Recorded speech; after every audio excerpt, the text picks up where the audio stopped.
పవిత్ర గ్రంథము ఎంత చదివినా మొత్తం చదివినా కూడా మనకి ఇందులో ఉన్న పరమార్థమైన ప్రేమ అర్థం కాకపోతే వ్యర్థమే. ఎందుకంటే ఆనాడు సృష్టిని దేవుడు ఎంతో ప్రేమించి ఆదాము ఏవను సృష్టించి వారికి ఒక జీవితాన్ని ఇచ్చినాడు. దాని తర్వాత నోవాహు కాలంలో నోవాహును ప్రేమించి నోవాహు కుటుంబాన్ని రక్షించాడు. ఇదిగో అబ్రహాము కాలంలో అబ్రహాముని ఎన్నుకొని ఒక ప్రవక్తగా మార్చి సకల జాతి జనులకు తన విశ్వాసాన్ని బట్టి విశ్వాసుల తండ్రిగా నియమించి ఉన్నాడు. ఇలా ఎంతో మందిని దేవుడు తన ప్రేమ ద్వారా పిలుచుకున్నాడు.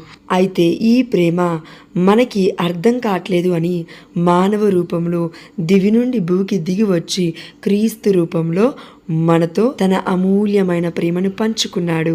అందుకే 2 ఆజ్ఞను ఇచ్చున్నాడు. నన్ను ప్రేమించు ప్రియమైన బిడ్డ, నిన్ను ప్రేమించినట్లే నీ పొరుగు వారిని ప్రేమించు. ప్రేమతో దేవుణ్ణి